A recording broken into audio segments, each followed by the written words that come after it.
Բարև ձեզ։ Արցախում արդեն 3 օր է ինչ համեմատաբար հանգիստ է, հանգիստ համեմատած ապրիլի 1-ից 5 ընկած ժամանակահատվածի հետ, սակայն Արցախի շուրջ, Լեռնային Ղարաբաղի հակամարտության կարգավորման շուրջ բավականին բուռն զարգացումներ են տեղի ունենում, նաև խոսում է այն մասին, որ կրակի դադարեցման պայմանները չեն պահպանվում, շարունակվում են փլատիկությունները եւ մենք այսօր կապնվել ենք Ստեփանակերտի հետ, այնտեղից մենք կզրուցենք Լեռնային Ղարաբաղի ազգային ժողովի պատգամավոր, ազգային վերածնունդ կուսակցության ղեկավար Հայկ Խանոմյանի հետ։ Պարոն Խանոմյան, բարև ձեզ։ Բարև ձեզ։ Նախ առաջի հարցը, որը շատերին կհետաքրքրի,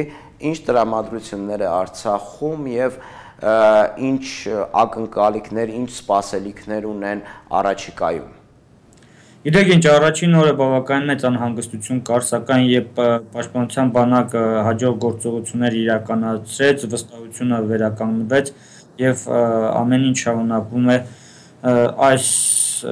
ոգով, վստահության ոգով։ Հաջորդ կարևոր բանը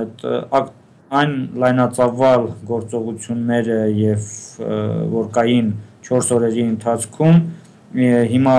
մակարդակը ընկել է այդ լարվածության, սակայն այնուամենայնիվ գործողություններ կան, անօթաչու թռչող սարքեր են հայտնվում, խփվում, դիվերսիոն ներթափանցման փորձեր են կատարվում, կանխվում, տեղի են ունենում նաեւ այս կամ այն չափի հետաքրքրություն մի խոսքով, այսինքն լայնամասշտաբ ռազմական գործողություններ չեն, բայց ռազմական գործողություններ ամեն դեպքում սահմանի երկայնքով կա։ Այո, սահմանի երկայնքով տարբեր տեղերում ժամանակ առ ժամանակ լինում են տարբեր գործողություններ։ Երեք լրատվամիջոցներով այսպիսի լուր հայտնվեց, որ Ստեփանակերտի վրա հայտնվել են անօթաչու թռչող սարքեր, հավանաբար ադրբեջանական կողմից։ Դա ճիշտ էր, թե չափազանցված էր։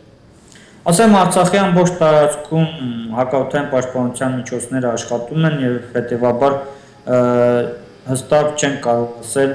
թե ինչ գործողություններ են կատարվում, շատ հնարավոր է փորձնական տեստավորման ինչ-որ բաներ են կատարվում, այնպես որ ամեն ինչին չէ, որ պետք է վերաբերվել այդպես հստակ, ավելի լավ կլինի այդ հարցով պաշտպանության բանակի համապատասխան մարմիններին դիմել։ Հիմա անդրադառնանք խաղաղ կարգավորման գործընթացին, որը կարծես թե շատ բուռն կերպով վերսկսվել է, ինչպես գիտենք, միջև այդ լայնամասշտաբ ռազմական գործողությունները հանգած գործընթաց էր, կարգավորման գործընթացը, բանակցային գործընթաց չկար, տապալված էր, փակուղի էր, այժմ արդեն միջնորդ երկրները, մասնավորապես Ռուսաստանը, բավականին մեծ էնտուզիազմով է նախաձեռնություն ցուցաբերում կարգավորման հետ կապված, վերջերս նա երեք Բաքվում էր, այնտեղ մի շարք հայտարարություններ է արել, Արցախում ինչպես են ընդունել Լավրովի հայտարարությունները, որոնք արվել են Բաքվում, մասնավորապես, որ գիտեմ նոր չեն, բայց ամեն դեպքում Բաքվում դրանք հնչեցնելը Ալիևի հանդիպումից հետո պետք է հասկանալ, թե ինչպես են կալվել Արցախում, որ ստատուս քվոյի պահպանումը անընդունելի է, խոսել է նաև, որ Մեդվեդևը եւ Պուտինը ինչպես նախկինում այժմ էլ քննարկել են զորքերի դուրսբերման տարբերակը Արցախի հարակից շրջաններից, միաժամանակ Ղարաբաղի կարգավիճակի հստակեցմամբ, որը կհանգեցնի ըստ իրենց իրավիճակի լիցքաթափմանը։ Արդյոք այս հայտարարությունները քննարկվել են Արցախում եւ ինչ կարծիք կա։ Ասեմ, որ քաղաքական շրջանակներում անհանգստություն կա տարբեր առիթներով եւ իմ գործընկերների հետ խոսալիս ես տեսնում եմ այդ անհանգստությունը։ Միևնույն ժամանակ կարծես թե ուրվագծվում է, որ Ռուսաստանը փորձում է վերադառնալ Կազանում տեղի ունեցած հանդիպումներում արված առաջարկների վրա եւ պնդել այդ առաջարկների վերաբերյալ։ Եվ իմ մոտ տպավորություն է, որ Հայաստանը փորձում է խուսափել ներգրավելով նոր դերակատարներ այս գործընթացի մեջ, մասնավորապես ես այդպես կգնահատեմ Սերժ Սարգսյանի այցը Գերմանիա եւ Գերմանիայի կողմից արված առաջարկները, այսինքն կարծում եմ, որ Հայաստանի իշխանությունները նույնպես բավականին անհանգստացած են եւ փորձում են գոնե ինչ որ կերպ վերադարձնել նախորդ հունը, հա, երբ որ տարբեր հանդիպումներ, քննարկումներ տեղի են ունենում, սակայն իրականում ոչինչ էլ տեղի չէր ունենում։ Այսինքն բանակցելու համար, հա, հայկական իշխանությունների։ Կարծում եմ, որ հայաստանյան իշխանությունների համար այսօր լավագույն տարբերակը դա է։ Բայց ինչ որ փաստաթուղթ պետք է լինի, չէ՞, այդ թեմայով բանակցելու համար եւ այդ փաստաթուղթը, ինչպես հասկանում ենք, կարող է լինել Կազանյան սկզբունքները։ Այո, ես էլ եմ այս կարծում։ Պարոն Խանոմյան, նույն Սերժ Սարգսյանը Գերմանիայում Deutsche Welle հեռուստաընկերությանը տված հարցազրույցում, որը հրապարակվեց այսօր, նա կարծես թե այդքան էլ բացասական չի վերաբերվում Կազանյան սկզբունքներին, մասնավորապես նշելով, դե հայկական կողմը համաձայն է եղել, սակայն մեջվել է ադրբեջանական կողմից։ Գիտեք ինչ, երբ ես դեռ պատգամավոր չէի, Կազանյան հանդիպումը տեղի էր ունենում այդ ժամանակ, 3 տարի առաջ, հա, կարծեմ, եւ 4 տարի։ Եվ այնտեղ մի հոդված գրեցի լրագրում եւ վերնագիրն է մոտավորապես այսպեսին էր, արդյոք Սերժ Սարգսյանը ցանկանում է կիսել Իցհակ Ռաբինի ճակատագիրը։ Ես կարծում եմ, որ հայաստանյան իշխանությունների համար բավականին դժվար է այդ նման սկզբունքներով ինչ որ բանի գնալ։ Իցհակ Ռաբինը Իսրայելի վարչապետն էր, որը համաձայնել էր խաղաղության եւ սպանվել ազգանականների կողմից։ Կարծում եմ, որ Հայաստանի ցանկացած իշխանության համար տարածքային հատկապես զիջումների պարագան կլինի ինքնասպանություն, բառից բուն եւ փոխաբերական իմաստով։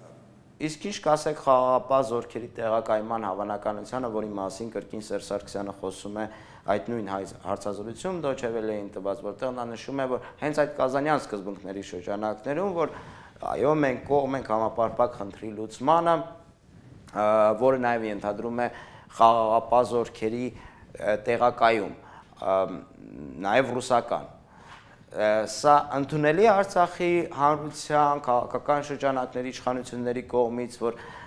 հայ-ադրբեջանական այդ շփման գծում հայտնվեն այլազգի խաղաղապահներ։ Խաղաղապահներն ընդհանրապես հայտնվում են հակամարտության գոտում այն դեպքում, երբ քաղաքացիական բնակչությունը մնում է ամբողջովին անպաշտպան եւ որևէ զորք չկա նրան պաշտպանելու համար։ Այսօր պաշտպանության բանակը ամբողջականությամբ իրականացնում է իր պարտականությունները, ամբողջականությամբ լուծում է իր առջև դրված խնդիրը եւ հետեւաբար պաշտպանության բանակից բացի այստեղ որևէ զորքի կարիք չկա։ Մյուս կողմից մենք տեսել ենք տարբեր օտարերկրյա զորքերի ներկայությունը եւ դրանց ազդեցությունը Արցախում, օրինակ օղակ գործողության ժամանակ։ Հետեւաբար ցանկացած օտարերկրյա ուժի ներկայությունը Արցախում վստահաբար կարող եմ ասել իմ բոլոր գործընկերների անունից եւ Արցախի քաղաքական իշխանությունը կարծում եմ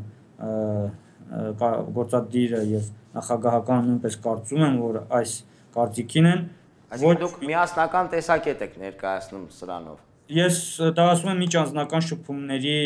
արդյունքում ստացած տպավորությունները։ Որևէ խաղաղապահ զորք, որևէ օտարերկրյա զորք Արցախում անթույլատրելի։ Եվ կարծում եք, որ դա չի կարող նպաստել հակամարտության գոտում լարվածության թուլացմանը կամ ոչ չեք ասում, տարբեր հակամարտության գոտիներում կան խաղաղապահ զորքեր։ Եվ ինչ են անում նրանք։ Նպաստում են այդ հակամարտության լուծմանը։ Ոչ, ընդհակառակը հենց առաջին կրակոցից փախչում են եւ բնակչությանը թողում անպաշտպան։ Խաղաղապահ զորքերի մուտքը Արցախ լրջագույն վտանգ է արցախահայությանը, քաղաքացիական բնակչության պաշտպանությանը, քանզի այդ զորքը չի կարող իրականացնել այն գործառույթը, որը իրականացնում է այսօր պաշտպանության բանակը։ Եվ դերևս վերջին խաղաղապահ զորքը ոչնչացնում է սուվերենությունը ընդհանրապես։ Իսկ ոչ սուվերեն երկրի հետ, ոչ սուբյեկտի հետ վերաբերվում են այնպես ինչպես ուզում։ Պարոն Խանոմյան, փորձենք ամփոփել եւ թերևս վերջին հարցը խոսքը վերաբերվում է Լեռնային Ղարաբաղի ներգրավվածությանը բանակցային գործընթացին։ Այս 5-օրյա պատերազմի ընթացքում խոսք գնաց այն մասին, որ հայկական դիվանագիտությունը ինչ-ինչ ջանքեր է գործադրում, որպեսզի Արցախը այս կամ այն կերպ վերադառնա բանակցային գործընթաց, ներգրավի բանակցային գործընթացի մեջ, Արցախը դիտարկվի որպես կողմ, այդ մասին էին վկայում, ենթադրենք, CNN հեռուստաընկերությանը տրված Արցախի արտգործնախարարի հարցազրույցի եւ այլ դրսևորումներ, սակայն վերջի պահին պարզվեց, որ Մոսկվայում հրադադարի մասին պայմանավորվում են